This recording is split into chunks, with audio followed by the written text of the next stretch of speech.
movies at last. Looks like it, Aunt Mattie. Huh. What, Dad? Hello, son. Well, daughter, how was the moving picture tonight? Lovely. Mice, that's what it was. Just a lot of mice. There wasn't anybody killed in the whole thing. No, well, then I'll stick to these. These don't talk. And that big cluck Norman Maine was in the picture tonight. Never does anything but kiss a lot of girls. Norman Maine is one of the best actors in pictures. You and your movies, that's all you think about. You shouldn't be allowed to go to him at all if you're asking me. Too bad I was so busy in the kitchen. I didn't hear anybody asking you. Hello, Granny. Hello, darling. But of course, no one ever listens to me. They do if they're within 10 miles of you. Gadding around picture shows. House all cluttered up with movie magazines. And the other day, I caught her talking to a horse with a Swedish accent. Now, sis, we're only young once, you know. Ah, Hollywood. You'd better be getting yourself a good husband and stop mooning about Hollywood. Do you know what she wants to do? She wants to go to Hollywood. I've known it all along. I've seen her making faces in the mirror and talking to herself. That's what comes of your movies. Why, what would you do if you did go to Hollywood?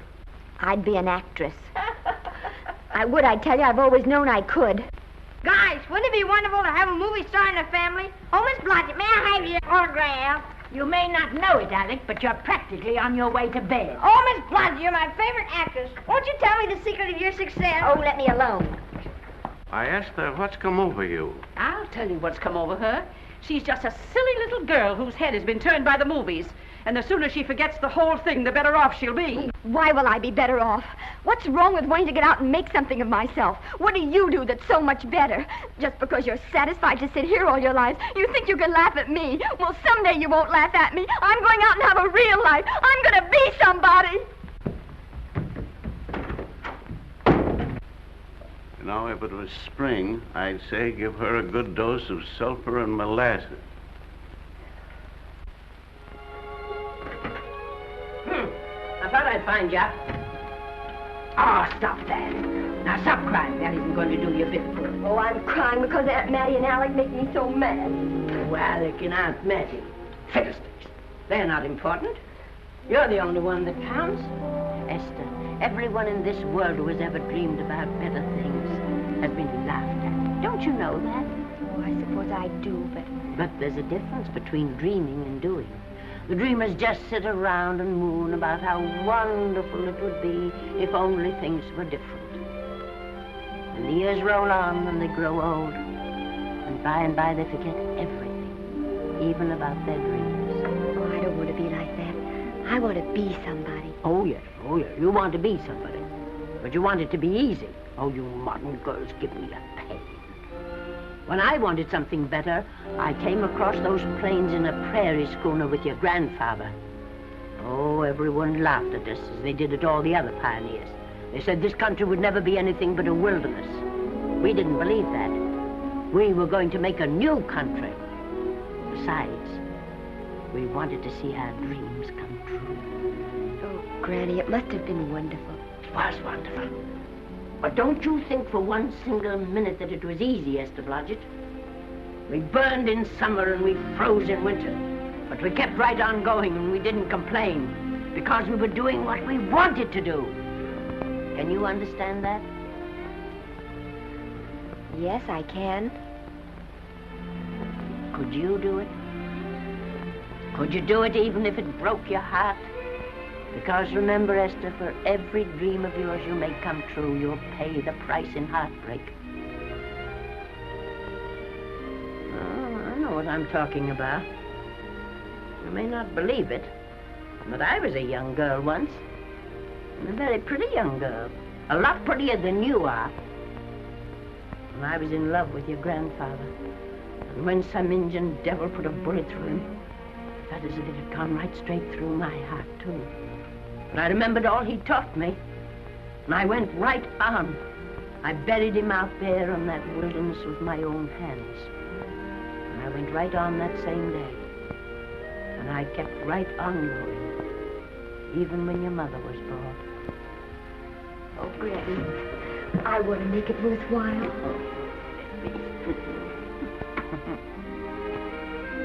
You know, Esther, there'll always be a wilderness to conquer. Maybe Hollywood's your wilderness now. From all I hear, it sounds like it. But if you've got one drop of my blood in your veins, you won't let Mattie or any of her kind break your heart.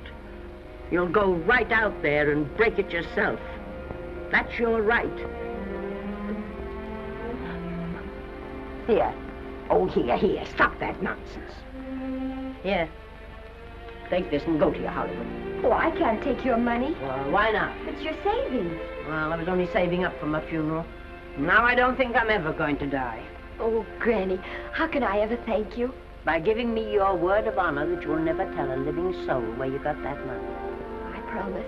Remember, if you do, I'll have you arrested for robbing me.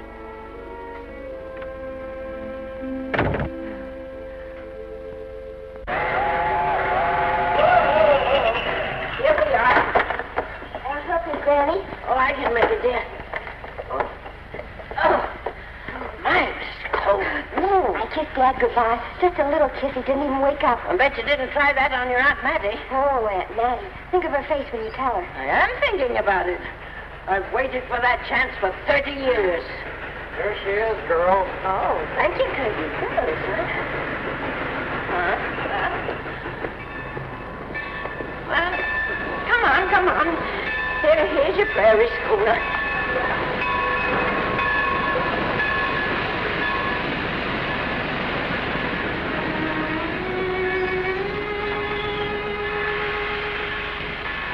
All aboard. Oh, Granny. Go on.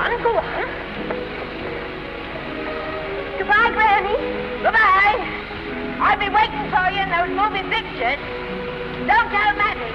You know, my eyes are not as good as they used to be, but my ears are all right. So you remember, talk up good and loud. All aboard. Goodbye. Bye. Bye, Granny. Bye.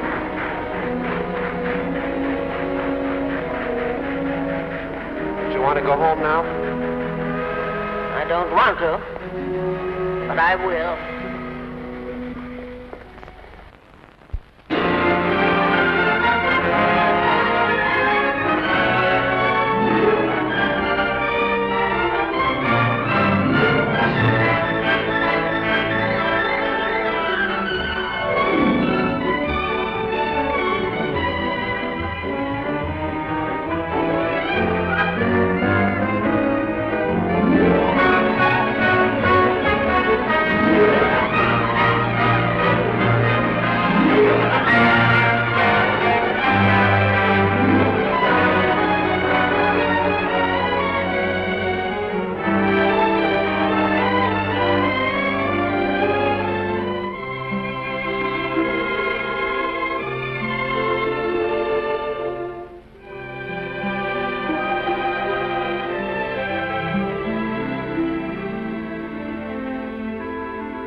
Good afternoon.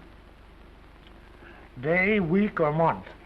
Well, it's a little hard to say. You see, I'm going into the movies. Well, you better take it for a week. It'll break your jump to Beverly Hills. Are all the studios really near here? All except Gaynor British. I suppose the best way to get a job is to go straight to the studios, isn't it? Mm-hmm. I haven't any illusions, you know. I'm perfectly willing to begin with a little bit of a part, or even as an extra. $6, please, in advance. Oh.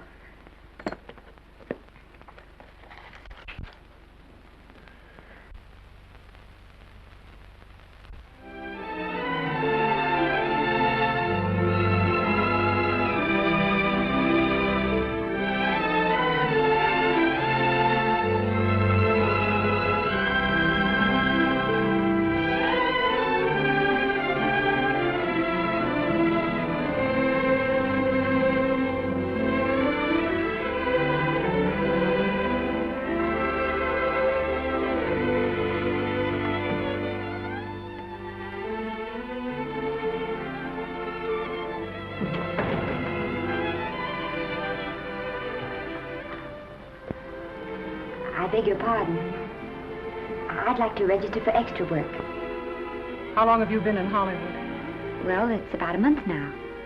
We haven't put anyone on our books for over 2 years. Come here. I'd like to show you something.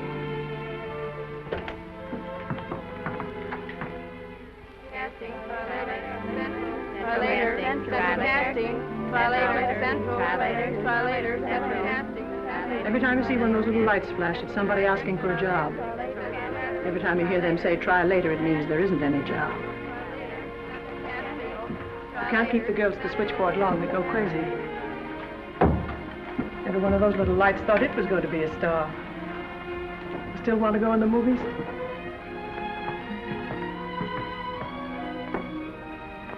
You know what your chances are?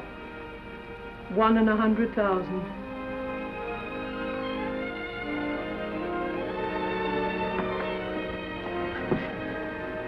But maybe I'm that one.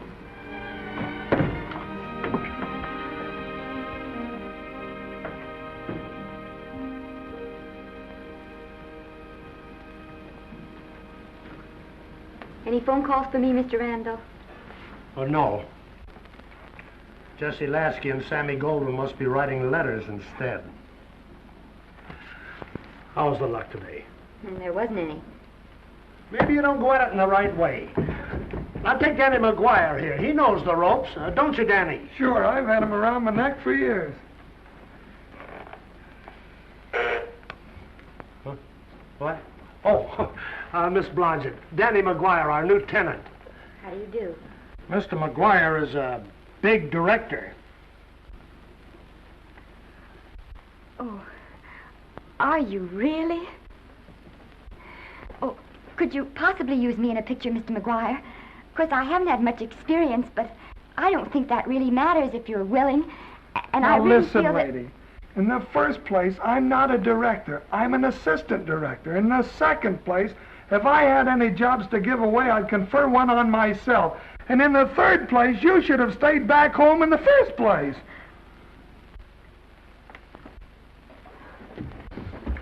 Oh, now look what you've done. Hey, wait a minute. Hey, don't be that way. Don't do that. Gosh, I didn't mean to get tough, but a guy thinks he's being kidded when somebody asks him for a job and he hasn't got one for himself. After all, I'm not a big enough shot to hurt your feelings. I'm sorry. It wasn't just that. It was a lot of things. Looking for a job every day and never getting any nearer to it. I guess I was beginning to get a little scared. I know. Lady, do I know.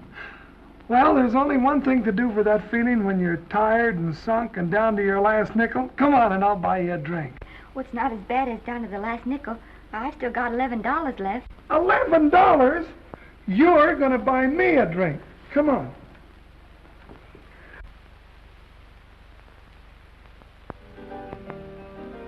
That's right, George. There's nothing like a little rum to take away that milk flavor.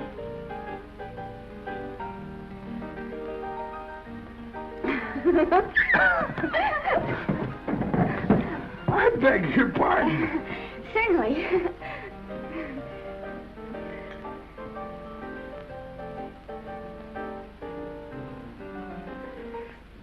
And when I sign my contract, the first thing I'm going to do is see that you direct every picture I'm in. That's my pal. Of course, I'm going to be perfectly nice about it, but I'll just insist. Now that's the way to talk. Don't let them lick you. No, I should say they can't lick me. If they try anything like that, well, I just won't sign. Now that's right. What have you got to lose? Another one of these and we'll open our own studio.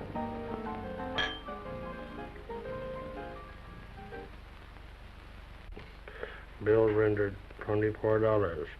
Past due. Remit without further delay. Me.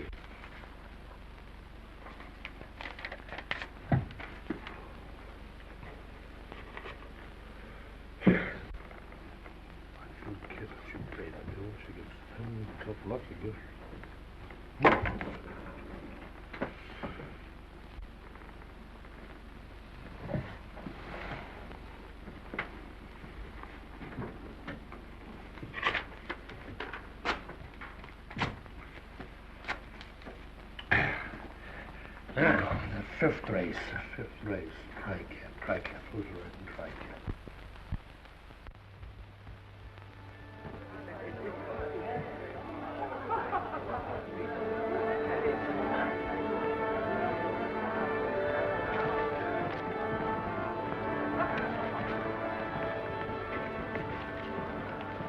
Hey, the program's going to be swell tonight.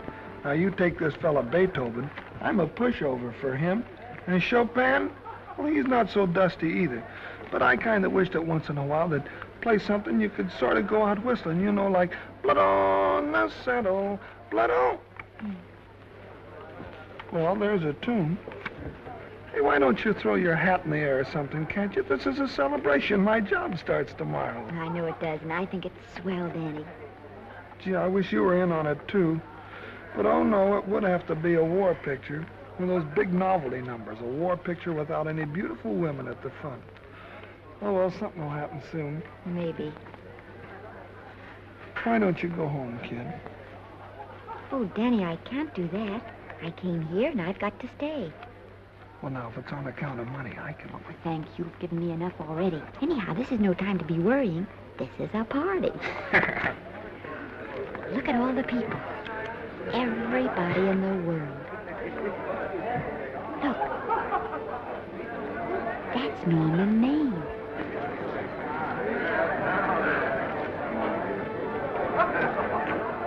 And he seems to have had that one extra cocktail.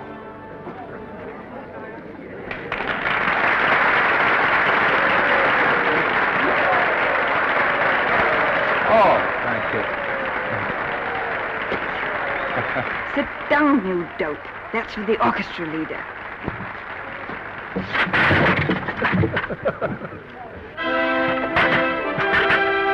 All right. Hello, Norman. Oh, Mr. Maine, put your arm around Miss Regis. Otto, this is a Hollywood bowl. Oh, afraid of crowds. Go on, get out of here. What's the matter? You getting too big to bother with photographers? Don't want any pictures taken now. Oh, is that so? Well, supposing I take it anyway. If you do, I'll shove that brownie number 2 of yours down your throat. Thank you, Mr. Mayor. No, stop it! Stop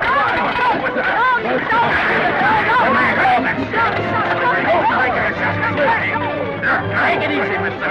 Mayor. Just calm down. Normie, come back and sit down. Everybody's laughing at you.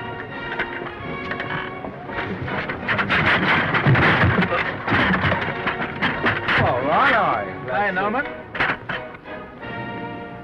Is he always like that? Well, I suppose he has to sleep sometime. Oh, and he's so wonderful on the screen.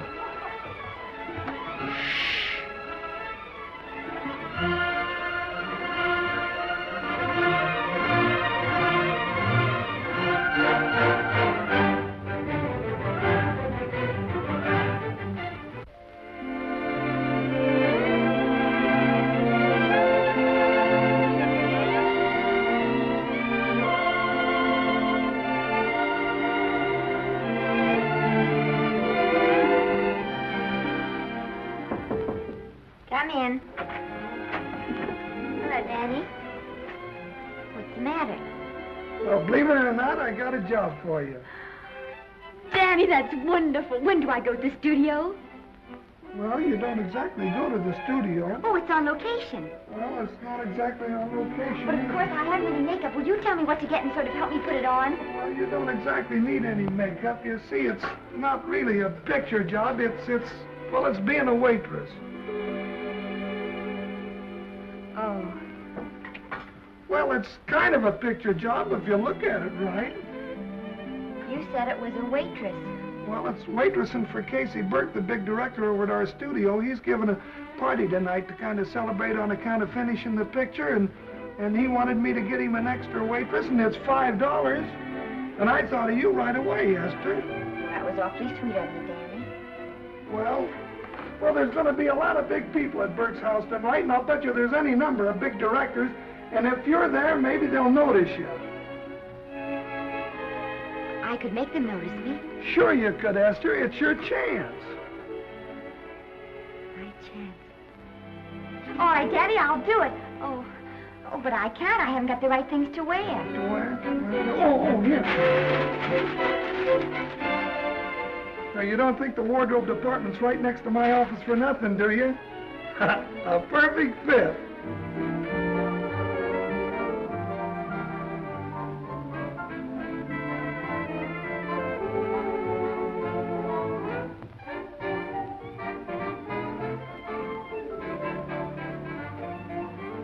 Did you get to the preview last night? I did.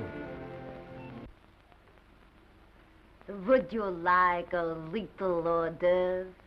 They are very nice. Oh, thanks. Well, what did you think of the picture? They should have saved it for Thanksgiving. What a turkey.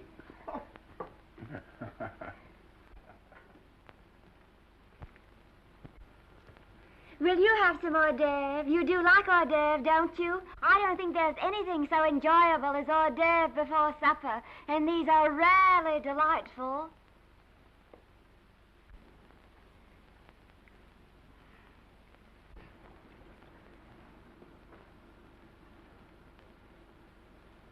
And at the finish, the kid turns around and sings the lullaby to its mother. Pardon the big boys, but would you like a little hors d'oeuvre?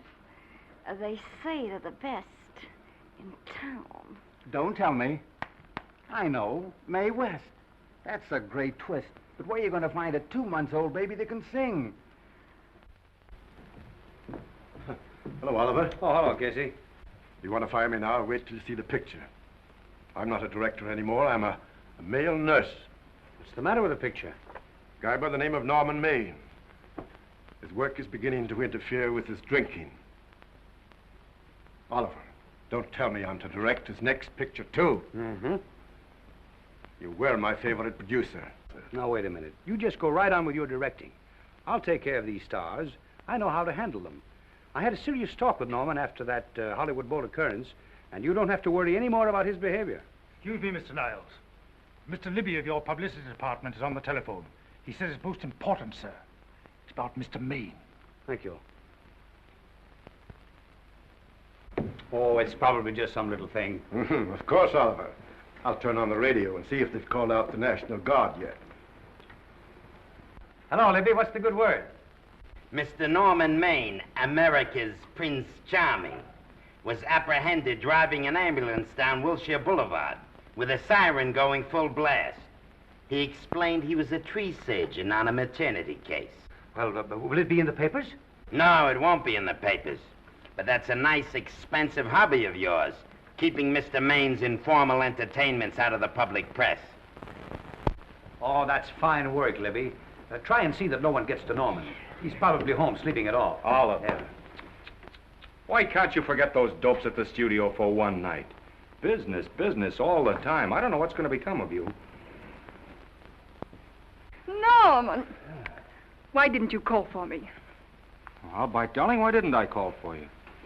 In case you've forgotten, I was supposed to come here with you. Oh, that's all right. I got here without any trouble. The only reason I don't slap your face. Yes, darling, I know. Hello, John. Oh, hello, man. Well, what's the matter with Oliver? He looks as if he'd had bad news. Hello, Mary. What's the matter, old boy? Maybe I'm wrong. I guess I've been drinking too much lately. No, you ought to cut it down. It's bad stuff. Scotch and soda.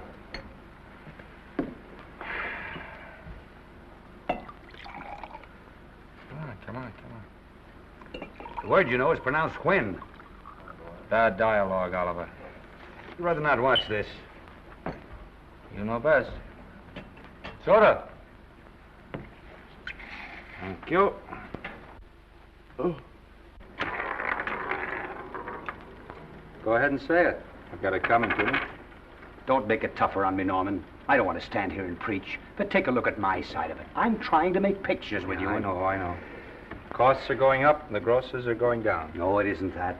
I've made lots of money with you, and I can afford to take a loss. But I hate to see you going the way of so many others. Why don't you get Lloyd's to insure you against me? You can't get insurance against a man forgetting who he is. You're a great star, Norman, but there's nobody so big that he can afford to have people refuse to work with him. Who doesn't want to work with me? You... Quiet. Listen, I know plenty of people who do. Yes, and so do I. But your real friends can't stand seeing you start to fall apart. What do you mean by that? The first signs are always the same. Not being able to remember your lines. Cameraman struggling to cover your hangovers. And all because you have to have a good time. Every day and every night. Listen, I've warned you for a long time, Okay, Norman. Oliver, you're a swell guy. You won't lose any money on me. I'll promise you that. I'll be ready for the curtains when the time comes. When it does, here's my epitaph. And now I think I'll have a little drink. Scotch and soda.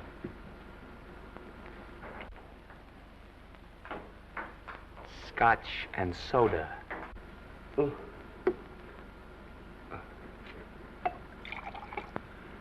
Come on.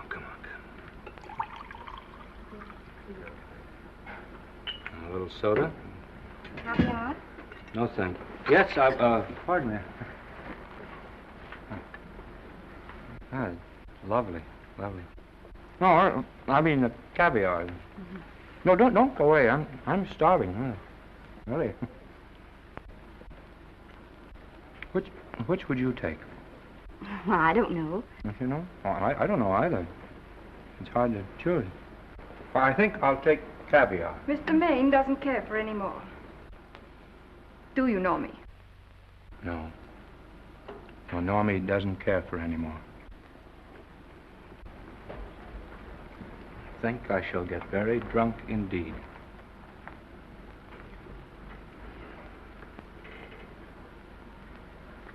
Scotch and soda.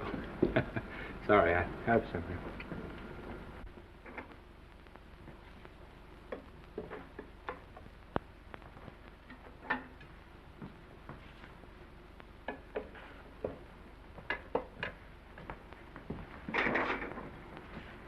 Oh. Mind if I help?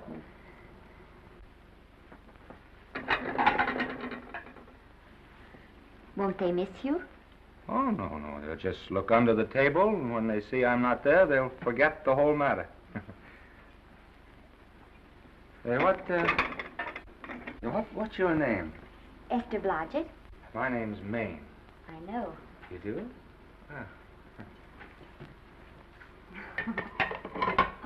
What's so funny? I was just thinking about all your fans and how surprised they'd be to see you here helping me put plates away. Oh, they don't know my finer side. They'd be pretty envious of me, meeting you this way in person. Oh, how you do? Well, tell me, are you disappointed? Yes. Oh, now you've done it. Oh, never mind that. That makes the room look lived in. Tell me, why are you disappointed? I was sitting behind you at the Hollywood Bowl the night you didn't want to be photographed. Yeah. I'm told I crept into many a heart that night. Oh, I can never explain this. You know, you have very pretty hair. You better get out of here. And a sensitive mouth. And a charming little Precisely why are you here instead of with the rest of the guests? I'm just trying to be helpful. I see. Are you sure there's no other attraction? Well, it might be that my old mania for putting plates away is coming back on me. It's rather odd. I always know where I can find you if there's a pretty girl around. It's not only odd, it's embarrassing. You're being deliberately insulting, Norman. I put up with this for long enough. Dear, don't lose your temper. Remember, we must try to keep the voice low. I know you'll excuse us if we go on with our work.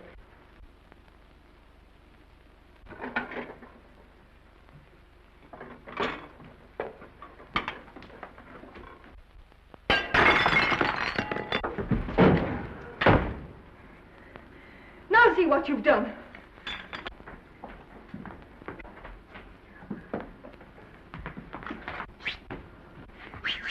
Come here. Help me up. Are you hurt? No more than usual.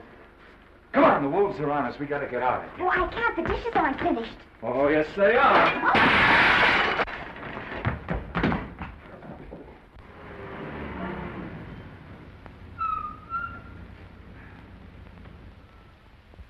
Well,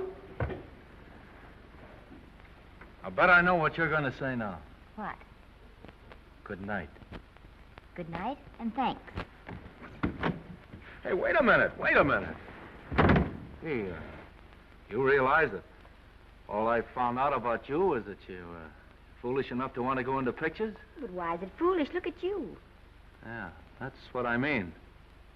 No, I'd rather like to go into this matter a little more thoroughly. Oh, that's awfully nice of you. So why don't we go on up to my place and talk it over? Oh, no. Thank you very much, but I really must say good night. Good night. But you're not angry. No. I'm hungry. Well, why don't you go and get something to eat? Good night, Miss Blodgett. Good night, Mr. Maine. Wait a minute. Peter, the least I can do is to see you to your door. Will I see you again? I hope so. Has anyone ever told you that you're lovely? Well, now you know. Thank you.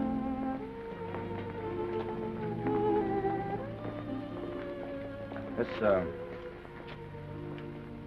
hard to say, but I want to say it anyway. You know, on the screen, in private life, well, you know. But whatever I do, I still respect lovely things. And you're lovely. You understand? Yes, I think I do. And it isn't that bump on the head that's doing this. Well, I'm glad.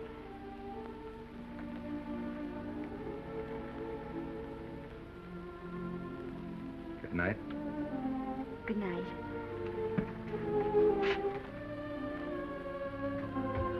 Hey! Do you mind if I take just one more look?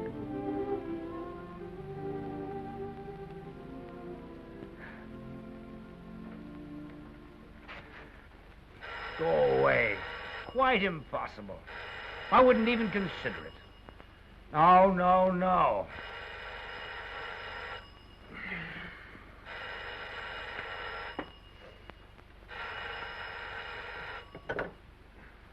Hello? Who is it? Who? Norman? What have you done now? You're not in jail, are you? Oh. Yes, I see. Oh, it's that again. I see. She's beautiful. Yeah, I know. You want me to give her a screen test? Yeah, certainly. She's got wonderful possibilities. Oh, you know she's got something. Well, you knew all the other ones had something, too. Oh, no. I tell you, Oliver, she's got that sincerity and honestness and a... Sincerity and honestness that makes great actresses. Oliver, I am so sure of this girl that I want to take the test with her myself. Listen, Oliver, you've worked hard. You're entitled to a break. You get...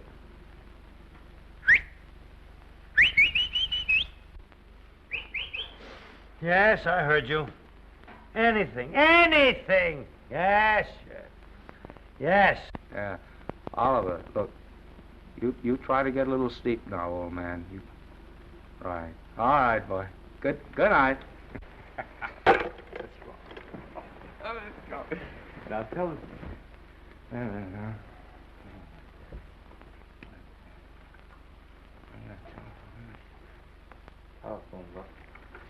Telephone book.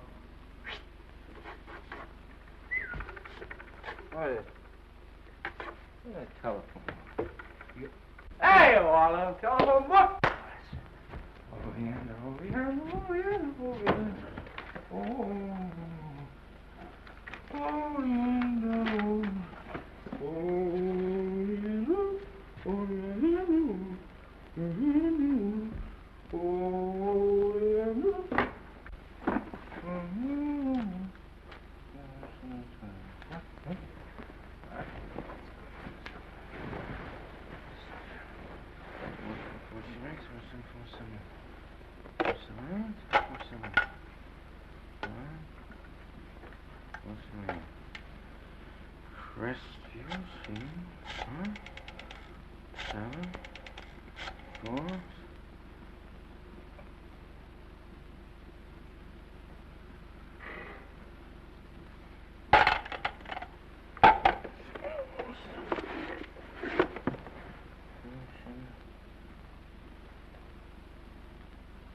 Yes?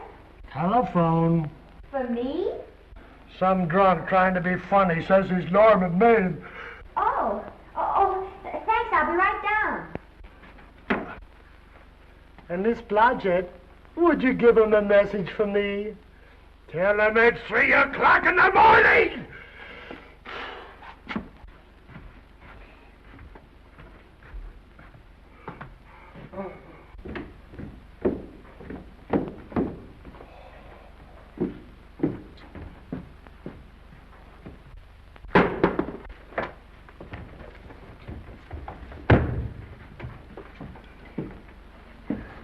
Hello? What?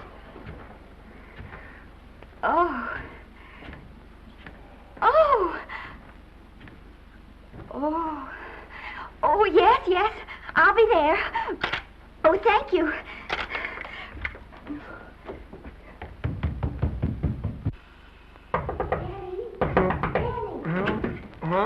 Daddy, what do you think? I'm going to take a test tomorrow, and Norman Main's helping me do it.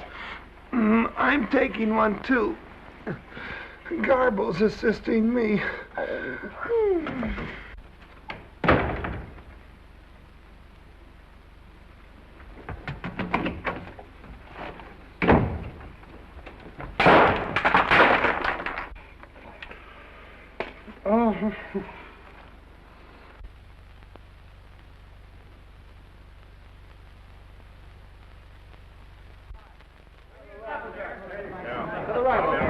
Move that gobo in. Put a silk on that broad. No, the Yankee. Is this light too hot for you, Haley? Okay, but cut down on your backlight. Put a double on that 90. Bring it down a little. That's it. Now put it. Pull down on that 150. Get pulled down on that 150. Okay. Come here and get this thing. Run it here. Run it.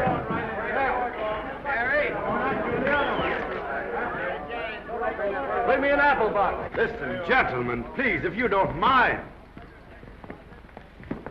This is just a test. Ready, Mr. Burke? All ready, Mr. Burke. Ready, Mr. Burke? Ready now, Mr. Burke. All ready, Mr. Burke? Ready now, Mr. Burke. All ready, Mr. Burke? We're ready, Mr. Burke. All right, let's take it. Quiet! Quiet! Quiet! Quiet!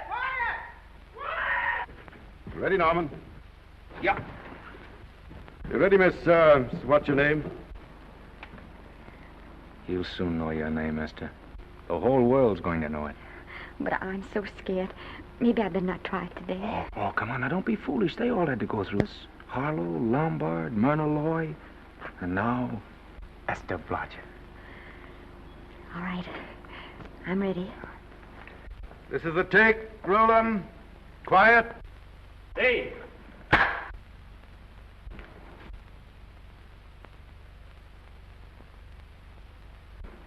I may as well tell you that my whole organization thinks I've gone a little nuts to sign you. Well, maybe they're right. I've been nuts before. You see, all the experts seem to think that your type is a little mild for present-day taste. But I rather believe that tastes change, like eyebrows. And I think that also, like eyebrows, tastes are going back to the natural. You look like a nice girl. I think I'm going to like you. That's not important. I think the public will like you. That is important. Oh, yes. I see what you mean. I mean, I know it is. Only don't think it's going to be easy. Nothing you really want is ever given away free. You have to pay for it. And usually with your heart. Someone else told me that once. But you still have to work it out for yourself. Oh, well, all this is just a long way of saying, I'm glad you're with us and good luck to you. And now I'm going to turn you over to our demon press agent, Libby. Don't let him frighten you. He has a heart of gold, only harder. And for the love of Pete, learn to close your mouth and keep it closed, even in your love scenes.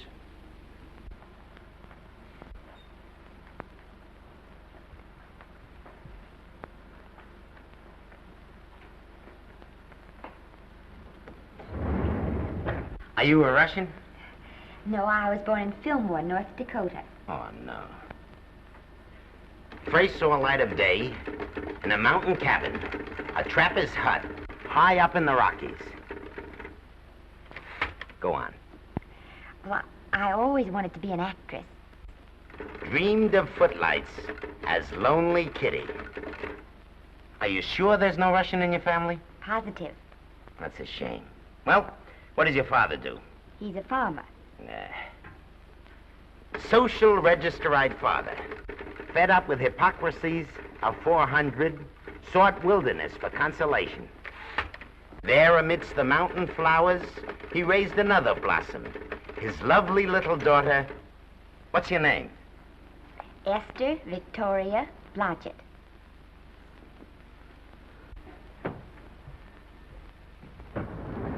Greatly appreciating your attention in this matter, very truly. Do you know what her name is?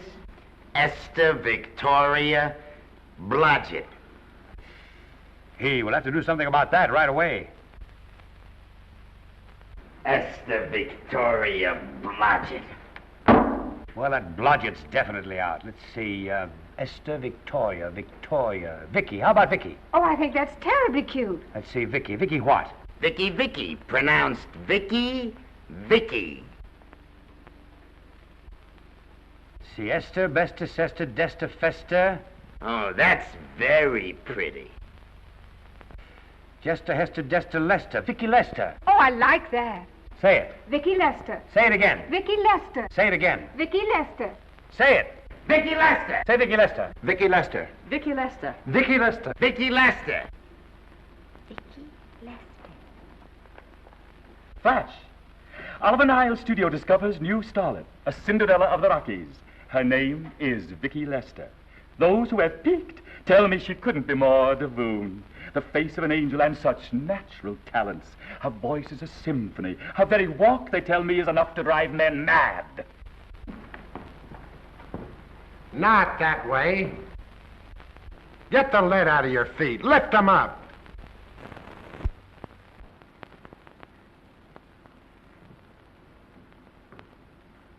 That's better. It's terrible, but it's better.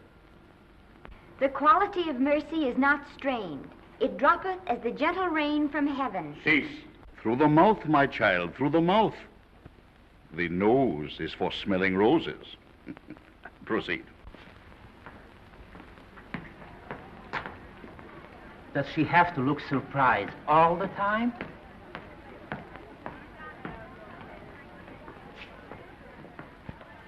Anyway, it's just a rough sketch. Pretty small mouth, eh? Oh, well. Give her that Crawford smear.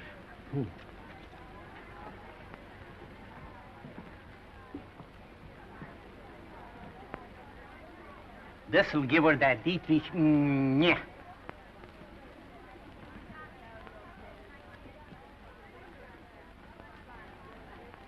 We're on the wrong track. She still looks surprised.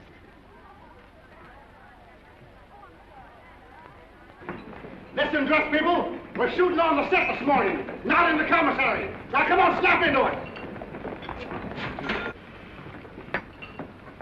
Acme Trucking Company? No. Mr. Smith is not in.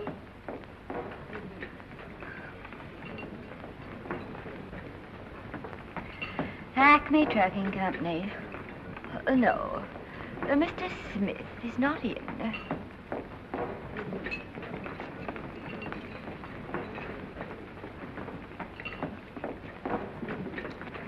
Good morning. What can I bring you, Mr. Maine? That just shows how long you've been here.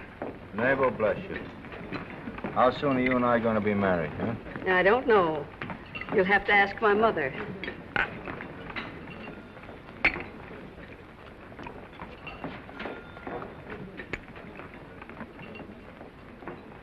Acme Trucking Company? No, Mr. Smythe is not in. Acme Trucking Company? No, Mr. Smith is not in. Acme? No, Smith ain't in.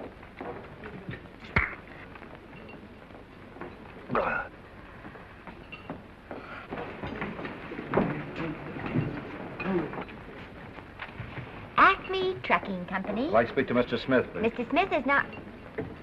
Oh, Norman. What's all this between you and Smith? I've got a part. It's only one line, but it's in the picture. So it's ambition that made you break that date with me last night. Well, I had to be here so early this morning, and So did I. I had to stay up all night to make it. you've started your picture, haven't you? No, we're still in the testing stage. You can't seem to get the right girl for the lead. Gee, you'd think with all the girls there are that... Yeah, I know, but this one's got to be different. She's got to be little and cute and sweet and intelligent. It'll blow me down. What? Will close my tired old eyes. What is it? Hold everything. Come on. Come on.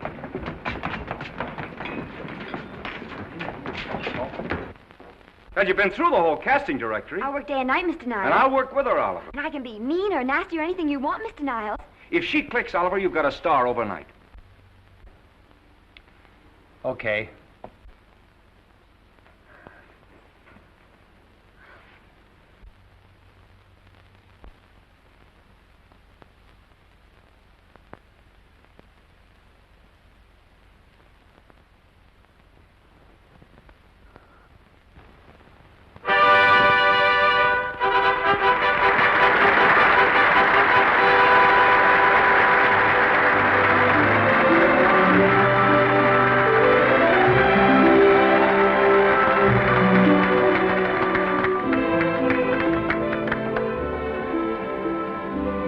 Wait till you hear them at the end of the picture.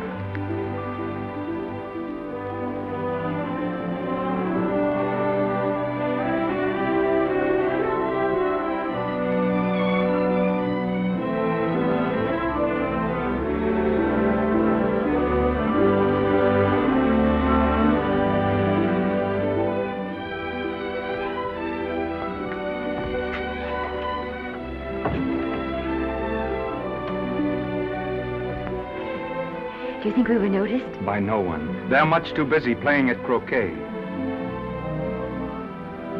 I've loved you all my life. But we only met 2 days ago. That's when my life began.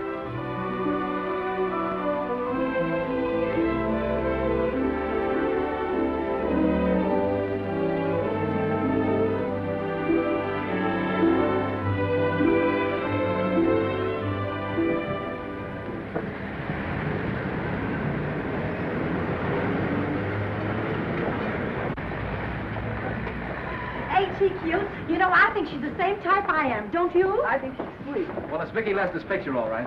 I think she was much better than he was. These producers are so horribly dumb. They won't know how good she is. Well, maybe it's because she's a good girl. Oh, Maine's not so bad, but it's Vicky Lester they'll go to see. Isn't she, darling? I think she's the most precious little thing I've ever seen. The knockout, Libby. You might mention that when you write your review. That Lester kid's a gold mine. Didn't you like Norman Maine? Was he in it? Libby, I'm afraid we have another hit. Huh? It's in the bag, neatly tied up with beautiful pink ribbons. Say, where are Norman and Vicky? I don't know. I thought you had them. I wish they'd come. We're having a party at the Trocadero. Isn't it thrilling running away from people? Norman, it's so exciting, So new. A star is born. Come on, run.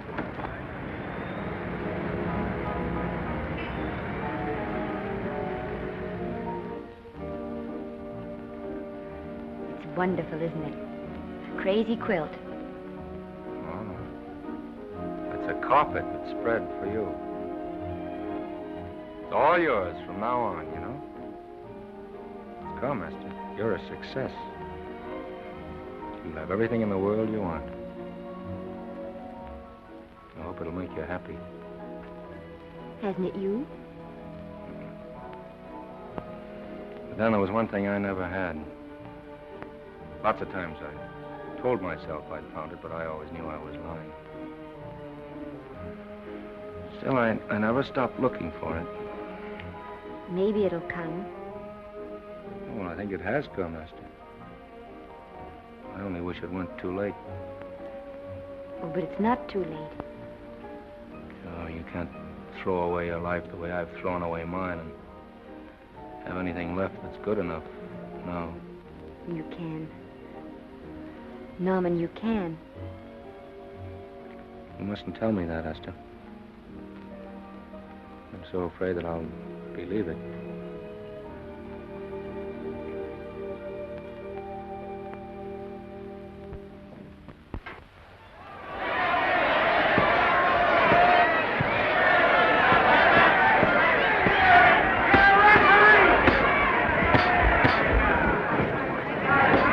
Gotcha.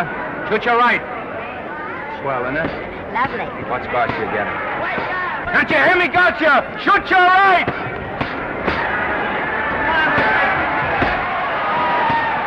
He's down! Gotcha got him! Gotcha got him! He did, didn't he? Yeah, but he'll be up, though. You like it? Sure I did. You like me? Sure I did. Ooh, that reminds me. Will you marry me? No, thank you. Come on, Gotcha, finish him. Why won't you marry him? Wasn't that dependable? Hey, shoot your right! Throw away your money? Break him up in there, break him up. Drink so much. Well, suppose I quit drinking. Yes? Come on, Gotcha, shoot the right in there, the right! Suppose I save my money. Yes? There he goes, let him have it! Suppose I became absolutely dependable on all occasions. Yes?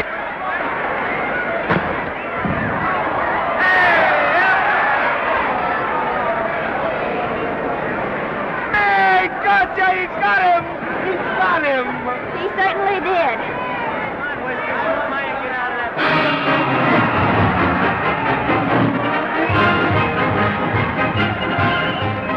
Gee, that was a beautiful fight.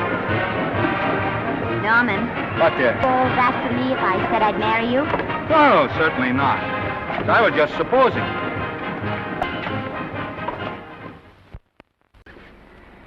We're going to be married. Guess I didn't read that line right. I'll try it again. We are going to be married. Both of us. Yeah, to each other. What do you think of that? Well, when? Where? Well, we thought we'd elope in the conventional manner. What's the matter? It's trying to decide whether it's good for the studio. Is it? It is. And bless you, my children. When's it going to happen? Oh, we thought we'd just sneak out sometime. We're not telling anyone but you. Listen to this. The screen's ideal romance blossomed into breathtaking reality today when Vicky Lester and Norman Maine, America's dream lovers, slipped quietly through the portals of holy matrimony. How does it sound? Horrible. But you see, we're going to elope. Sure you are. It'll be the biggest elopement this town ever saw. We'll get a tie-up with the Army, have you escorted all the way down to Yuma by 20 of their new bombing planes. Is he going with us? Don't you think we can work this thing out better alone? No sense in bothering the happy couple with all the details. I'll see to it that you get a carbon copy of the whole layout. I can hardly wait. I'm sorry we didn't realize that we were in the way. While you're settling the details, you don't mind if I take this woman out and buy her a ring, do you? Sure, go ahead. We want everything legal. That's a charming match. A nice girl like Vicky. And public nuisance #1. Now, wait a minute, Libby. Norman's all right. And if you'll pardon my pointing, Vicky's business is her own. It doesn't require any comments. I wasn't making any comments. I just said it was a rotten shame. Now, go ahead and plan the elopement. Oh, that elopement stuff is out. You can't get any scope in that. We're going to have a wedding. Where'll we have it? Customary place, I believe, is a church. Nah, it's been done. This has got to be something big. The beach. I can visualize it. The bridesmaids in bathing suits. 20,000 Santa Monica school children spelling out the word love.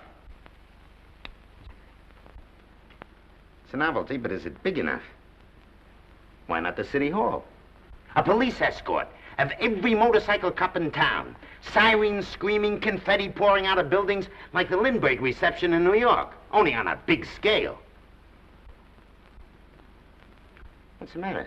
Isn't it big enough? And now if any man can show just cause why these two may not be lawfully joined together, let him now speak, or else hereafter forever hold his peace. Do you, Alfred Henkel, take this woman as your lawful wedded wife? Will you love, comfort, honor, and keep her in sickness and health as long as you both shall live? I will. Do you, I beg your pardon. Do you, Esther Blodgett, take this man as your lawful wedded husband? Will you obey, serve, love, honor, and keep him in sickness and health as long as you both shall live? I will. Place the ring on her finger. Hurry, please. Now, by virtues of the power invested in me as Justice of the Peace of San Bardo Township, County of Los Angeles, I pronounce you man and wife.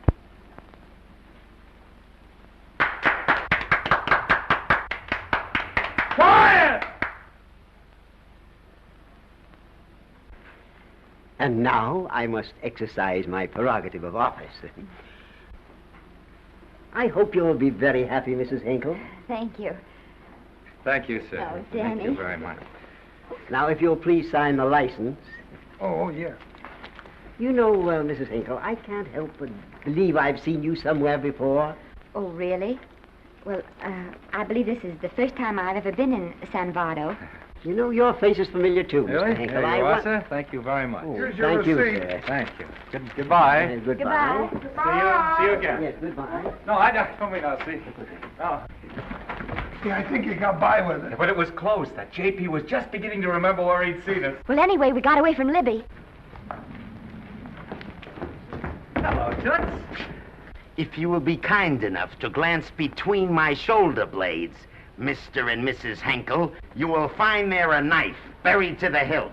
On the handle are your initials. Lovely to have seen you, Libby. Hold him, Hold him, Danny.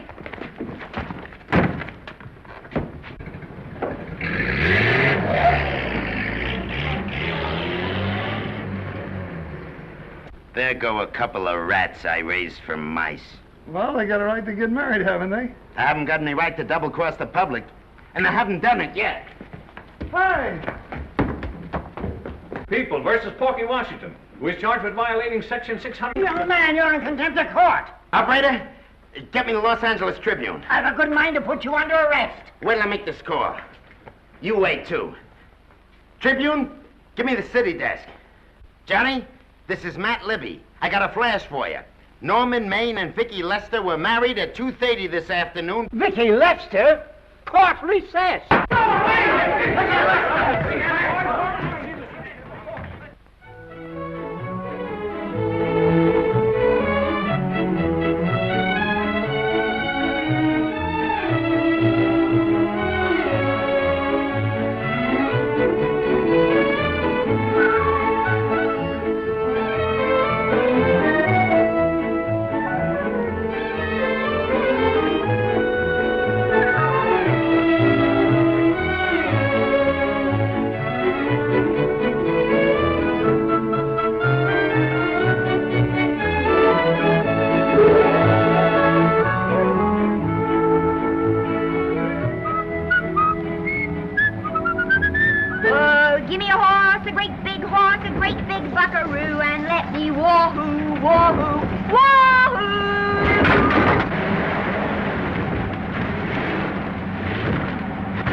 Wahoo!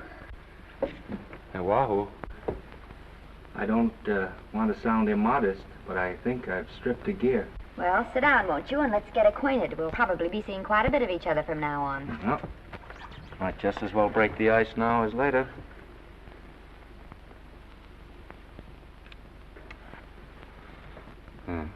Now we're old friends. Say, have I got time for a shower before dinner? Plenty, if you can find the shower.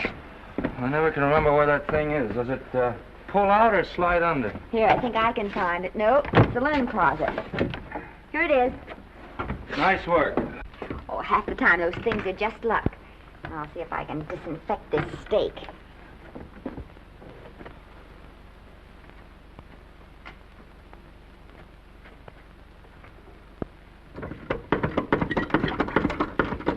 Esther, there's no soap.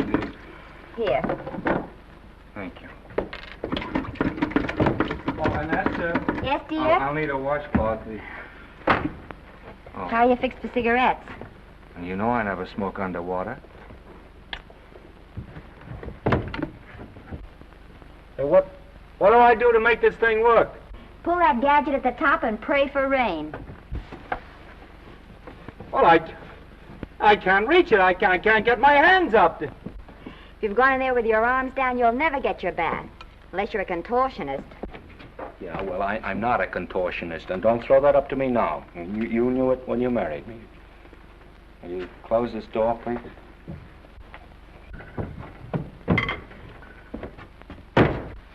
Thank you.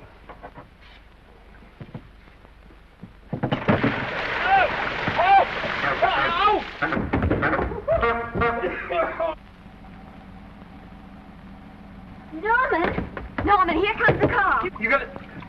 Huh? Here, quick. Quick what? Quick, go out and stop them and ask for help. Oh, I'll catch cold. Oh, you'll get warm again. Yeah, I don't. Oh, dear, they'll recognize me. Now, if you keep your face down, go on. There may not be another car for a week. Well, Howdy, partner. Howdy. Stuck? Yeah, how'd you guess it? Can you get us some help? Well, I reckon not. You know, it's a long way to town. We're pretty busy down at the place. Well, I got to get out of here. I've got my wife with me. Doesn't she like the country? No, and we're short of food. There's a lot of game in them woods. You know, well, my wife can't shoot. Well, you're sure up against it. Sorry I can't do anything for you. Well, wait, listen, I'll be frank with you.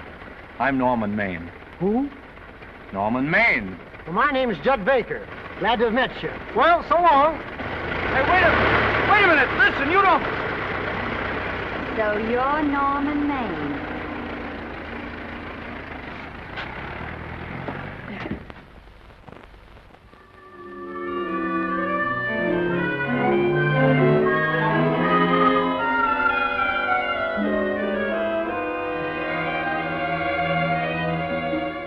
I got my prestige to look out for. I'm supposed to be the best publicity man in the racket, and they laugh themselves sick when I even try to get a decent mention of Maine. Yes, I know how sensitive you are, Libby, and I don't like to see your feelings hurt. Thanks, boss.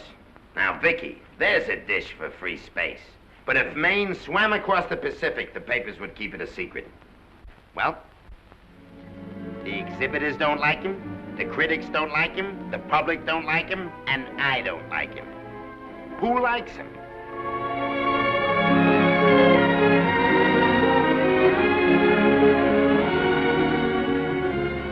Oh, but darling, this is almost too much of a surprise. And there I was in my touching innocence, thinking we were going to live at the beach house. Oh, we'll still keep the place at Malibu. But this is special. This is our castle. It used to be in the air, you know? Well, we'll never use any ugly words like contracts and pictures and careers. When we come in those gates, we'll check the studio outside. Come on, I got another little surprise for you.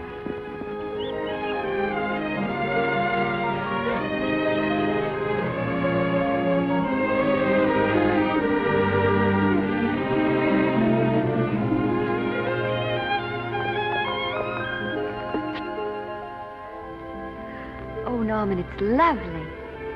So are you lovely. The whole world's lovely.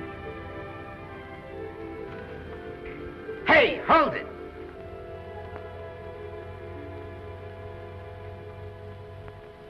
That's it. Caption: Their honeymoon never ends. All right, let's get some pictures. Now, if the bride will sit here and the groom stand behind her, we'll have something unique. Now let's go after something different. You sit down and she'll stand up. Pretty radical, isn't it? Yeah, but in a nice way. Okay, Otto, fire. Caption, their honeymoon begins anew. Ah, the producer. Caption, their honeymoon ceases abruptly. Hello, Oliver, glad to see you. No, I'm glad you're back. Thank you. Vicky, how well you're looking. Hello, Oliver. Am I interrupting? Yes, thank you. Just want a couple more pictures. That's enough of both of them. What they're asking for is exclusives of Miss Lester. Alone. Oh, I see. Well, come on, Oliver, let you and me get exclusive. See you later, Vicky. Oh, don't worry, Otto. My camera smashing days are over. Yeah. They ain't your only days that are over. Oh, hold that, Miss Lester. Gorgeous. Well, Oliver, how's the dividend situation? Very pleasant. I think we'll show $2 million on the next quarter. Oh, God. Smart move of mine to sell my stock, eh? Oh, well, when you need money, you need it. Well, some people save up for just such an event. You know, there's bound to be a rainy day occasionally. Yeah, but as a citizen of California, I've always refused to admit that. Yes, I know, but still it does rain. Well, anyway, you can thank me for some of those dividends of yours. Mm-hmm. Oh, can't you? Oh, sure. That was a little too quick, Oliver. The matter, the Enchanted Hour was a smash hit, wasn't it? Well, it made Vicky a star overnight. Yes, it should have. What about me? Oh, let's talk about business at the office, Norman. Beautiful pool you have here. Beautiful. Oh, now let's talk about it here. Didn't they like me? Well, maybe the part wasn't just right. That was the best part of the year. Look, Oliver. You think I'm slipping? Can you take it? Yeah, go ahead. The tense is wrong. You're not slipping. You've slipped. Oh, my fan mail's still big. Norman. Fans will write to anybody for a photograph. It only costs 3 cents for a stamp, and that makes photographs cheaper than wallpaper. But every 25 cents they pay for a theater ticket buys them the right to be a critic. And your last few performances, Norman, have not pleased your critics. You remember I told you I'd be ready for the curtains when the time came? Here it is. Let's call off the contract, no hard feelings. We're not quitting, either of us. There's no explaining these things. We've all seen how the public turns. Maybe we can turn them back. I've got a swell script lined up for you. About Esther. If you think that I'm going to get in her way... Well, as a matter of fact, as it happens, there's no part in this story for her. I'd more or less planned to star her in a picture of her own, with that young Pemberton opposite her. He's coming along nicely. Good for young Pemberton. All right, Oliver. We'll make a try at it. Let's hope it's not too late.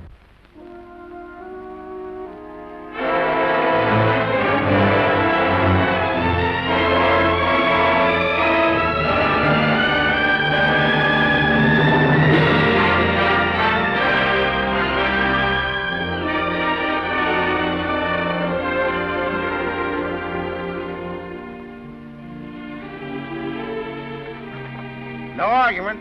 I'll buy those. Huh. The screen's most finished actor. I'll say he's finished. He keeps them away in droves.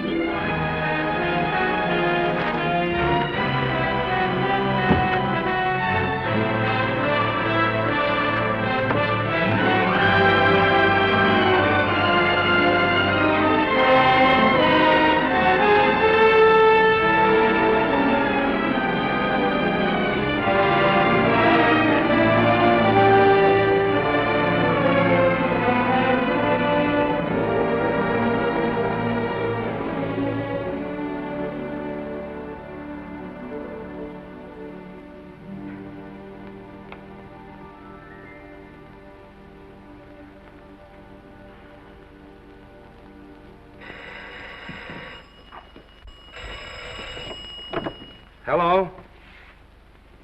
No, Miss Lester isn't home as yet. No, I'm not the butler. But I can take a message just as well as he can, honest. Oh, is that you, Norman? Swell. Listen, Norman, This is Artie Carver. Hiya, kid. Swell. Say, I hear you're through with Oliver Niles. Is that on the level? Oh, please, Artie. I'm not news anymore. Forget it. Say, what kind of a settlement did you make on your contract? Give me a figure so I can do a story on it. There was no money involved. We just called it quits. Okay, I'll fill in my own figure. Say, by the way, I've been trying to get an interview with Vicky for 2 weeks, but she's always busy. How about you giving an old pal a break by speaking to her for me? Sure, I'll ask her.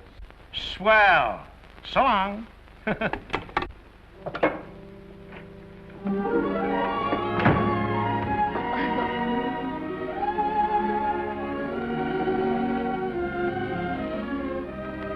I didn't mean to be late, darling, but Casey wanted... All right. You're here now. What's new today? Nothing. Haven't been out of the house.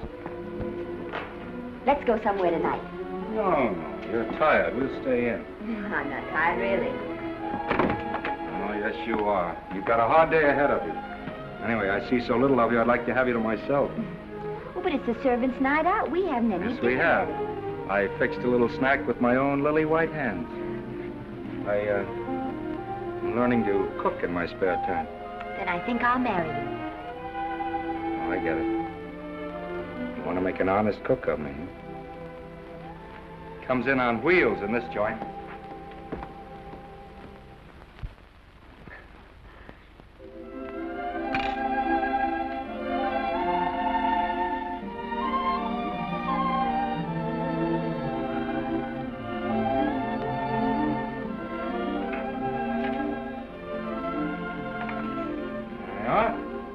How's it look?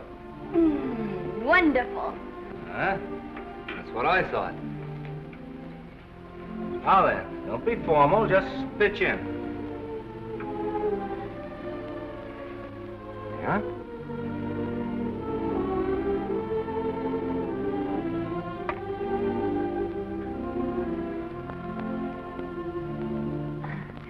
I'm afraid my mouth's not quite big enough. I'll measure it next time and make them to size. A little hard to lift, too. In fact, I think I'll take those measurements right now.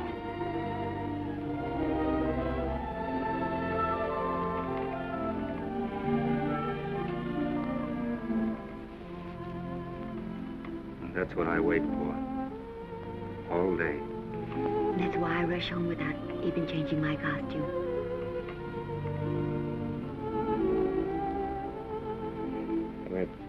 We're forgetting that we're hungry. Would you like a sandwich?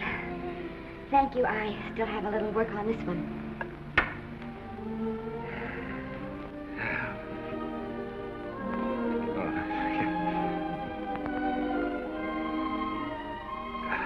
Norman, will you unhook my dress? I can't breathe. Mm-hmm. You know, all the time I thought it was the kiss that made you breathless. A lot of hooks, hmm? Uh-huh. Why don't you have a zipper? That's a good idea. You got it? Oh, yes.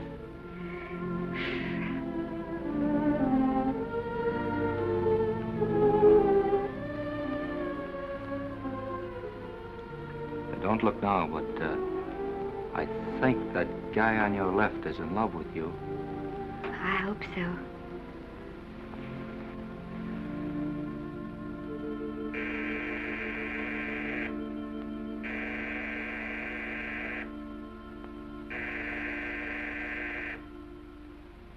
It's the doorbell. Is it? Maybe they'll go away. Oh, I never do at a time like this. Here. Just a minute, dear. I'll be right back.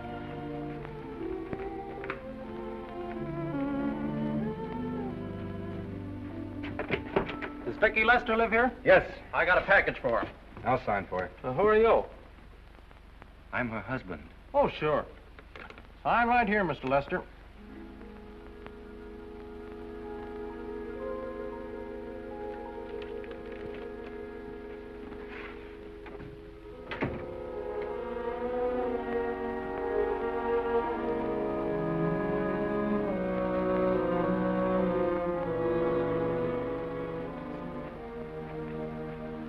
Package for you.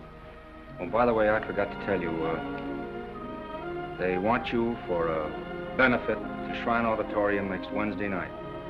I told them I'd ask you.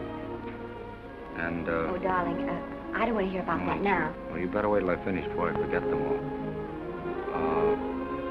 The Academy dinner secretary phoned. She wants to know if you want a table reserved for you. Oh, yes, Artie Carver called and asked if I'd use my influence with you to get him an interview. I told him I'd try. That was all, I think. Oh, Norman, let's don't talk about those things now. We're forgetting the wonderful food you prepared. Well, I'm not very hungry now. I think I'll fix me a little drink, But, Norm...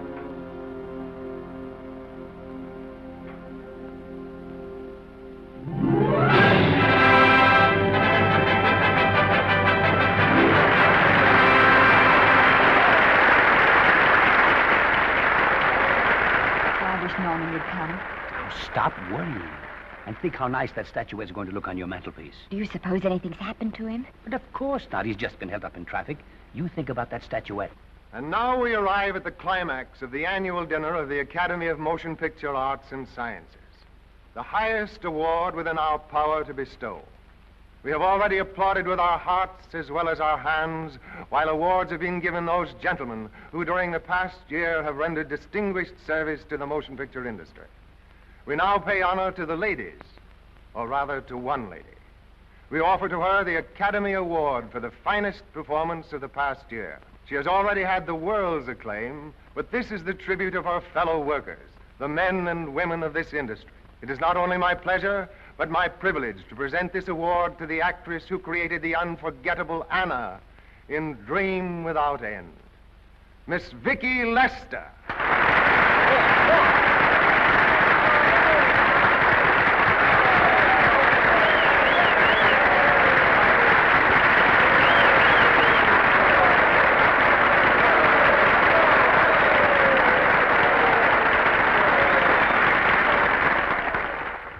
What more can we say, Miss Lester? This says it all for us.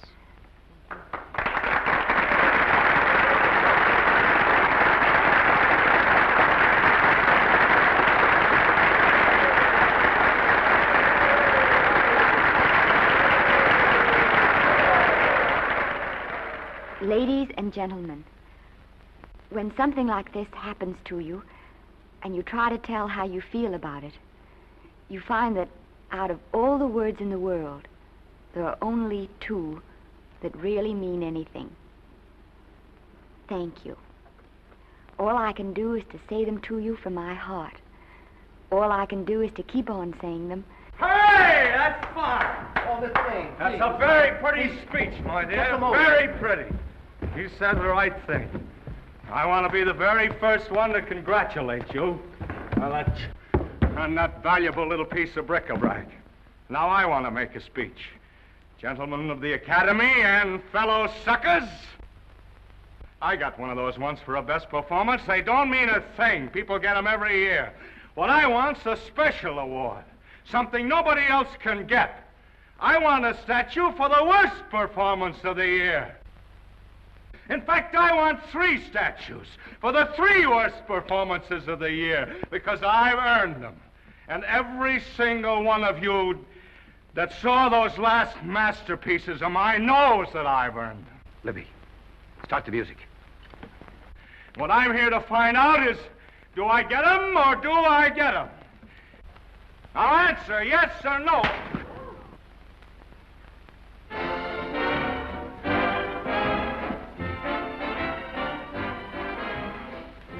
Norman, darling, let's go and sit down.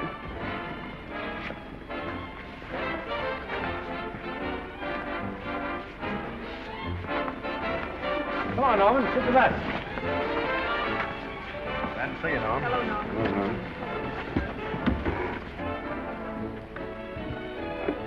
Well, Norman, how are you?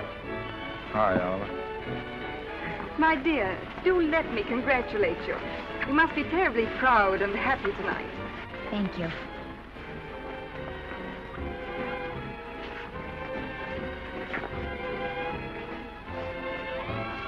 Somebody give me a drink.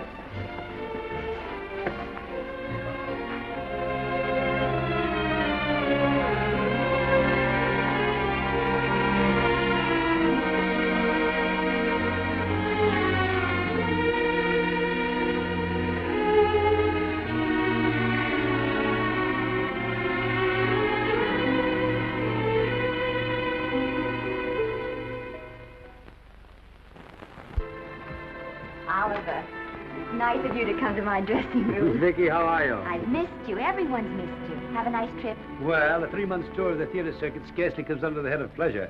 But the way they're screaming for your pictures all over the country. Miss Lester, if I may talk shop, you are a knockout. Thank you. It's good to hear that. You've been crying. A little. How's Norman?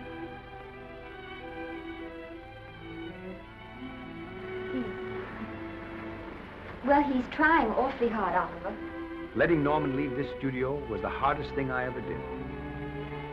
There was nothing else I could do. I know. Has he been... Is he all right? He's gone to a sanitarium. He really wants to stop drinking. And I think he could only... Well, perhaps if he could start working again, it would be some encouragement. Oliver, could you do that? Yes. Oh, thank you. But he mustn't ever know I told you. He won't know, and you mustn't worry. I want you to keep up your good work in this picture. I'll try, Oliver. That's the one thing I can do for you.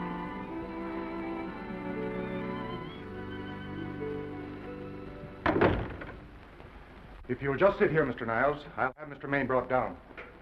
Thank you. Brought down.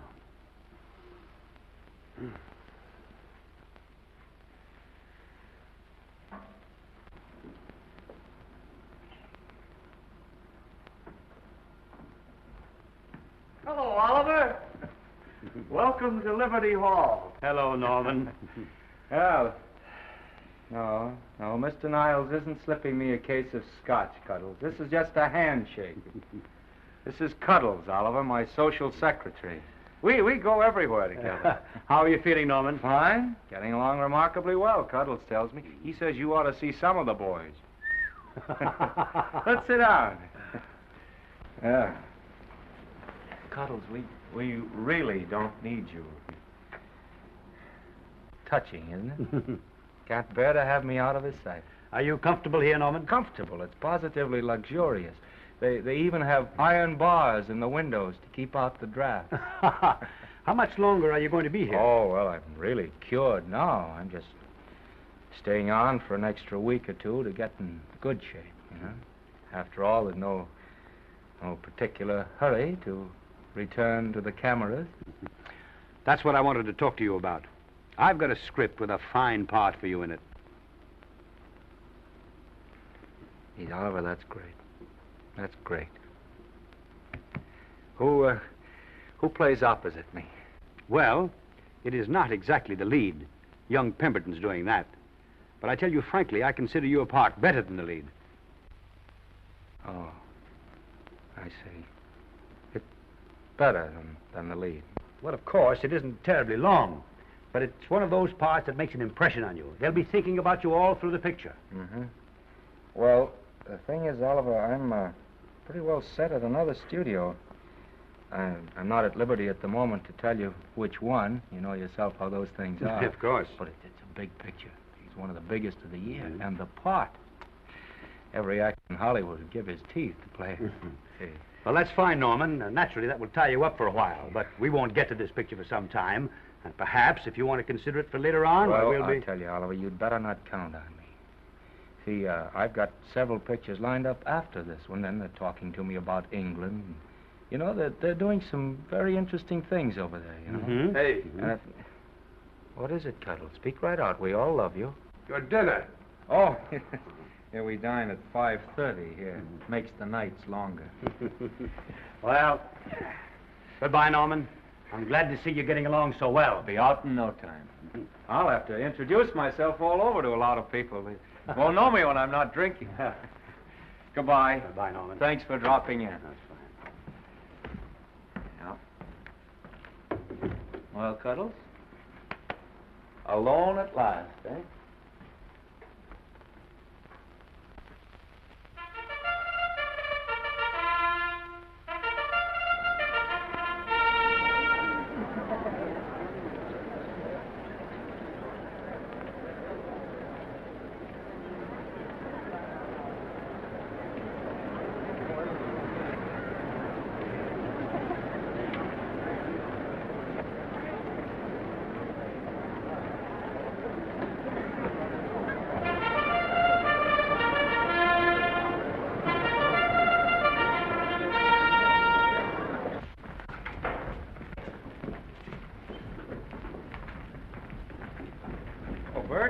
Sam? How are you, Marion? Oh, hello. Hello. Hello, Normie. Glad to see you. How I hate to run into these has-beens. They give me the creeps. Me too. He was good while he had it. And he had it quite a while. Hello. Hello, Mr. Maine. I haven't seen you in a long time. Oh, I've been resting. Ginger ale, please. Ginger ale and what? Ginger ale and ginger ale. A new leaf? A whole new book. Thank you. Scotch straight. Hello, Libby. Why, it's Mr. America of yesteryear. Do they let you wander about now without a keeper? Oh, sure. I'm a trustee now. Didn't expect to find you at Santa Anita. What do they do with the actors while you're away? Oh, they cut them into slices and fry them with eggs.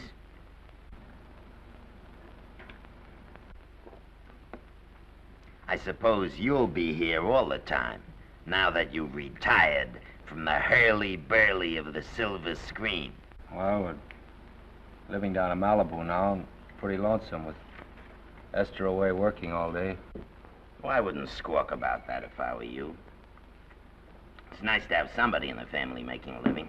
Oh, wait a minute, Louie. I don't want to forget that we're friends. Friends, my eye.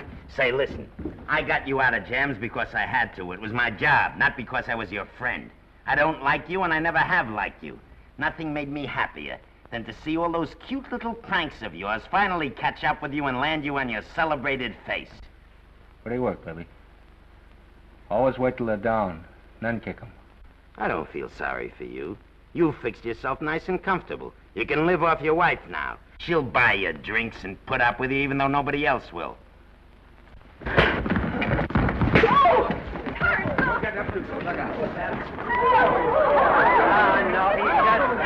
drunk again. Yeah, come on, drunk. Hey, wait a minute. Come on outside for you, wise guy. I'm Norman Maine. Well, that's not my fault. Oh, don't bother to toss him out. He's harmless. All right, Mr. Libby, if you say so. Sure, let him go. What can he do? He can't fight any better than he can act. It's Norman Maine. Oh, he's drunk again. Why, he's been drunk for years.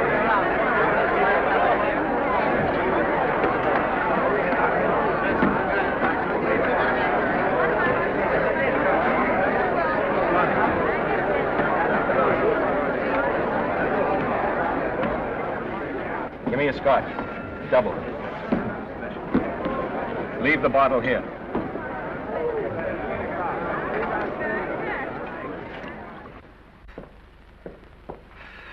Vicky, you'll be ill. Why don't you try to get a little sleep?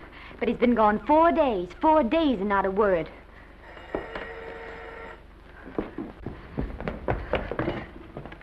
Oliver, I can't. I just can't. Hello? No, this is Oliver Niles speaking. What? Where? Thank you.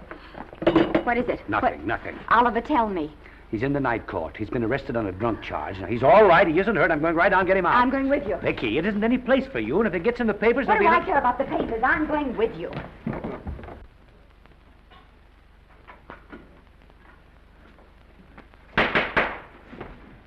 Division 30, Municipal Court, County Los Angeles, now in session. The Honorable Judge J. Barris presiding. Be seated, please. Were you able to do anything?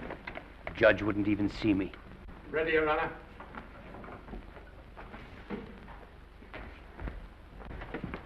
I want to advise you that you're entitled to be represented by counsel, to be confronted by the witnesses that may testify against you, to compel witnesses to attend on your behalf to a public and speedy trial by the court or by a jury, and the right to be admitted to bail. Call the first five. Gregory, Bales, Kane, Rodriguez, Johnson. Come on, boys, step in. Go ahead. Move along. William Gregory. Yes. Plain drunk, picked up at 5th in town. Asleep in the gutter. 14 similar offenses in the past 6 months. Still at it, Gregory. How do you plead? I don't feel so good. I didn't ask you how you feel. I asked you how you plead. Guilty, I guess. When did you get out the last time? Just before Christmas. Well, I'm sorry you'll have to miss New Year's, but you'll be out in time for Washington's birthday, 60 days. Milton Rails. Plain drunk, picked up on Brooklyn Avenue, given treatment at receiving hospital, then removed to jail. How old are you, Rails? 17, sir. Did you take a good look at those men in the cell with you last night? Yes, sir. And have you taken a good look at yourself this morning? Oh, no, sir. I suggest that you do. $5 or 2 days. Sentence suspended. Oh, Judge, Alfred Henkel, more commonly known as Norman Maine. Drunk and disorderly. Cracked car into tree at Sunset and Coronado. Evidently been drinking for days. Resisted arrest and injured one of the arresting officers. How do you plead? Guilty. You're Norman Maine, the actor, aren't you? You've come pretty low, haven't you? There's a man here who's had the advantages you've had. Look what you've done with him. You're nothing but an irresponsible drunk, driving about the streets with the power to inflict death or injury on innocent people. I think we'd better deny you that power for a while. 90 days in the city jail. Please wait.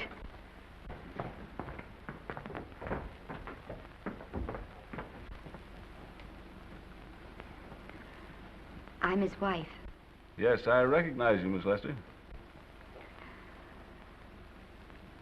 Please, Judge. I promise you this won't happen again. I'll be responsible for him. If you just won't send him there. You realize that this man, when drunk, is obviously a menace to public safety? And you realize, too, Miss Lester, the responsibility you'll be assuming to this court and to the Commonwealth? I do. Sentence suspended. Prisoner remanded to custody of wife. Thank you. you can get him at the jail entrance, madam. Jose Rodriguez. Plain drunk, picked up at 1st and Main. Second offense. How do you plead? I think I'm guilty, Your Honor. 60 days.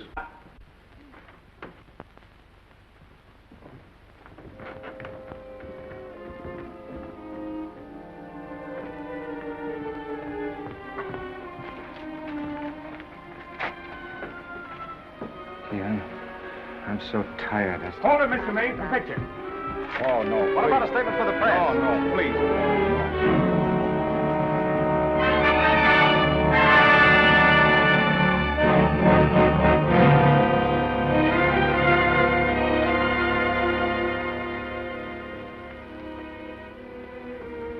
He's still asleep.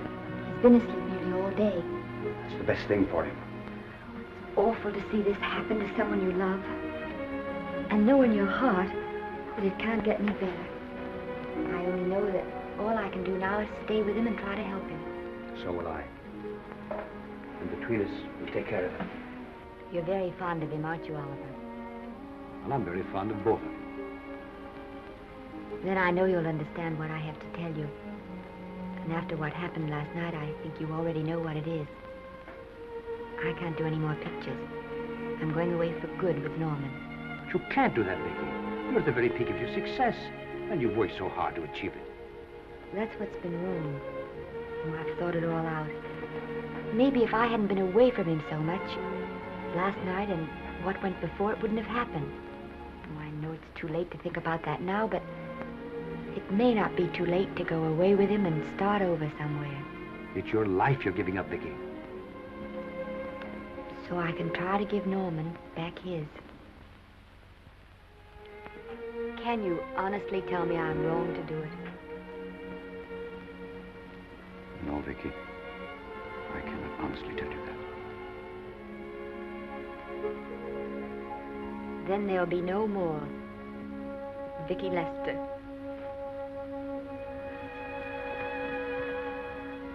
Come on, walk to the door with me.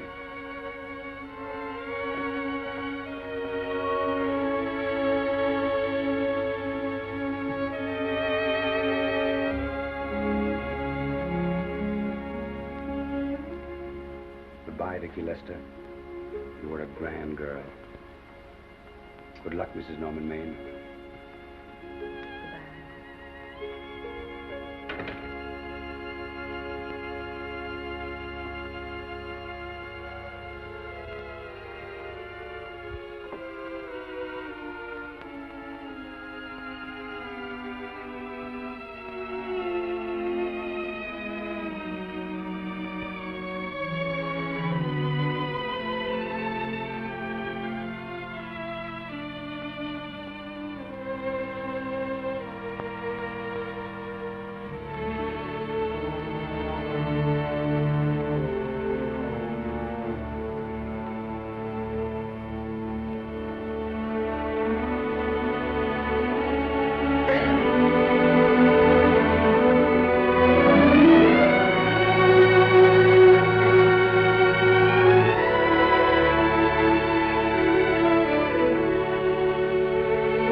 Darling, this is Maine coming in to apologize again.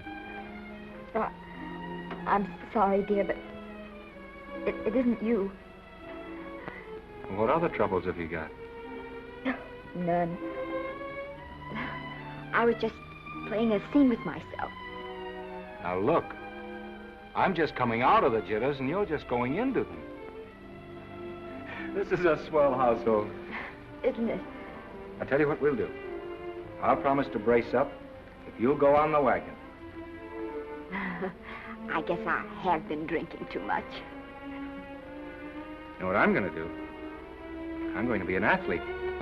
You mean with great big muscles and everything? Well, roughly speaking. Gonna join the YMCA? It costs too much. I'm going wading out in our front yard. Now? Sure. Would you like me to go with you? Sure, if you'd like to. No, me. I don't think I will. It might spoil this beautiful, natural wave. Yeah, I guess that's right. But, darling, look, could you have a hot toddy... some hot soup for me when I come back? Some hot soup? Yeah. And I'll make some of those nice sandwiches. Norman, do you have to?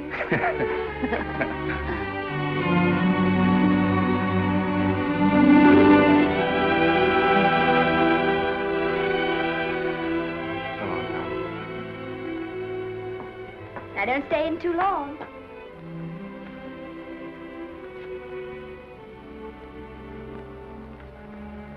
Hey! You mind if I take just one more look?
first drink of water he had in 20 years.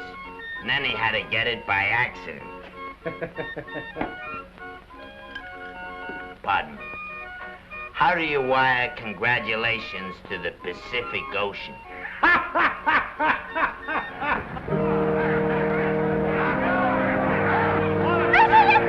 Oh, you can't see her face. Hello, Vicky.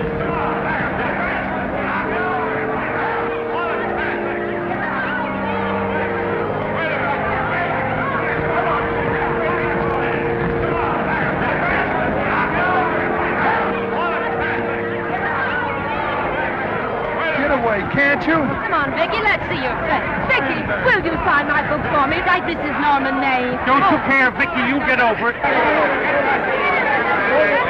Stand back, can't you? Don't you cry, dearie. He wasn't so much.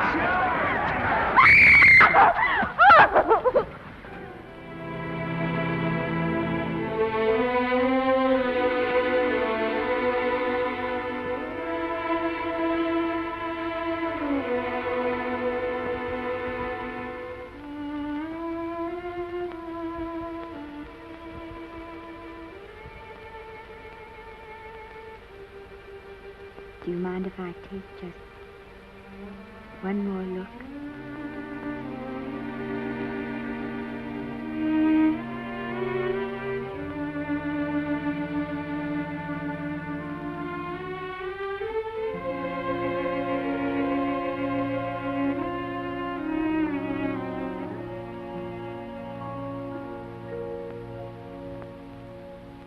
Here are the paychecks for the servants' graves. You'll find a very nice bonus in each one. Miss Lester asked me to thank you for your kindness and service. If there's anything I can do for the little lady, I should be glad to do it. She would appreciate your attending to the closing of the Beverly Hills house. Put down those trunks. Put it down, I say.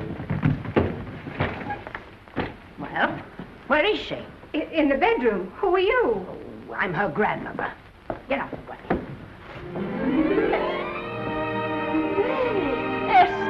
Granny, darling.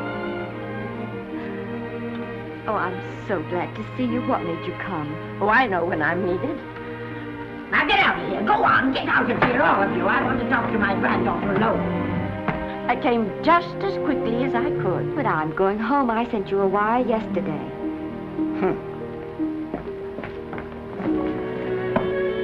Sit down. Is it true that you're going to quit the movies? I never want to hear them again. What are you running away from, little girl? I'm not running away. It's just that I can't go on. My heart isn't in it anymore. Once I told you, if you get what you want, you have to give your heart in exchange. And you said you were willing. Do you remember? I remember. It seems to me that you got more than you bargained for. More fame, more success, even more personal happiness. Maybe more unhappiness. But you did make a bargain. And now you're whining over it. I don't think I'd feel so very proud of myself if I were you, Esther. I'm not, Granny. But my mind's made up. Oh, and I'm sorry I gave you the money to come out here. It was just waste. Oh, but Granny... I was proud of you, Esther. I was proud to be the grandmother of Vicky Lester. It gave me something to live for. Now I haven't anything. I know. Oh, I want to be strong, but I can't go on. I can't. You must. Tragedy is a test of courage. If you can meet it bravely, it will leave you bigger than it found you. If not, then you'll have to live all your life with a coward. Because no matter where you may run, you can never run away from yourself. I never knew Norman Maine. He wrote me a very sweet letter when you were married. He said you told him how much I meant to you. And I know just how much you must have meant to him. You know, Esther, I can't believe that wherever he is, he can be very happy, knowing that his death broke the spirit of the little girl he praised me so highly for raising. And I can't believe that he can be very proud, knowing that all his great love did for you was to make you a quitter. The car is ready, Miss Lester. We'll have to go now to make the train.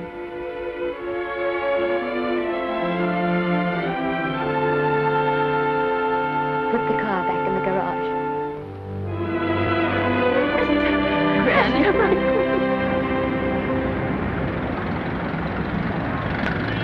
The entire picture industry has come to the Chinese theater for this opening tonight.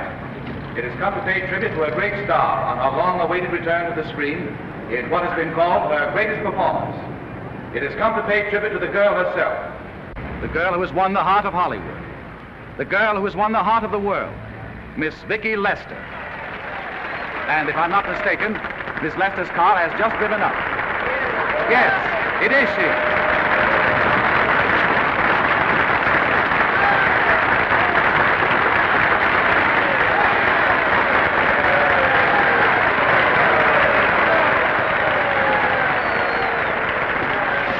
This doesn't scare you too much. I scare very slowly, young man. Next smile, folks, please.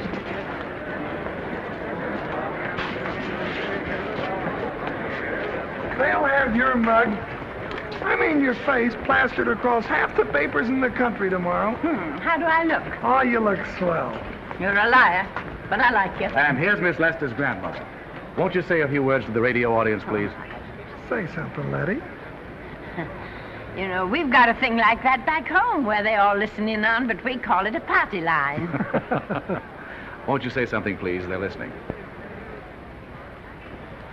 Maybe some of you people listening in dream about coming to Hollywood. And maybe some of you get pretty discouraged. Well, when you do, you just think about me. It took me over 60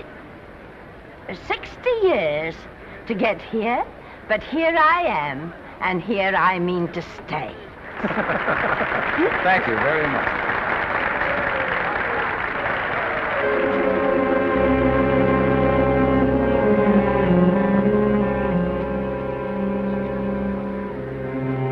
Miss Lester.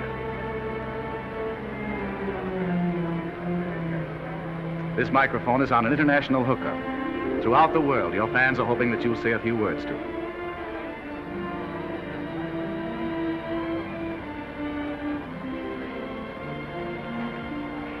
Hello, everybody. This is Mrs. Norman Maine.